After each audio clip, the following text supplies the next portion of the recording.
কেউ যদি প্রতিদিন ঘুমের সময় সূরা ইখলাস 200 বার পড়ে, গফারাল্লাহু যুনুবা 50 সানা, আল্লাহ তার 50 বৎসরের গুনাহ মাফ করে দেন।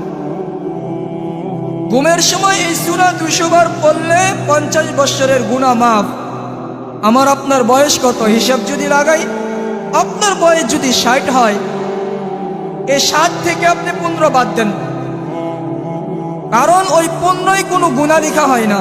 রুফিয়াল কলম আনিস সবি হাত্তা ইয়াবলুগ, বালেগ হওয়া আগ পর্যন্ত 15 বৎসর গুনাহ মাফ। তো 60 থেকে 15 বাদ দিলে থাকে 45।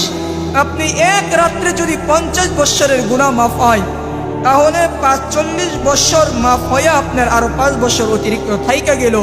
আল্লাহকে তো অন্তত পক্ষে এতটুকু বলা যাবে, ও মালিক, আমি একদিনেই তো 50 বৎসরের গুনাহ মাফ করাইছি, মাত্র হায়াত তো পাইছি 60 বৎসর, মাত্র 45 হিসাবে আসবে, আরো তো 5 পানা উঠা দেন।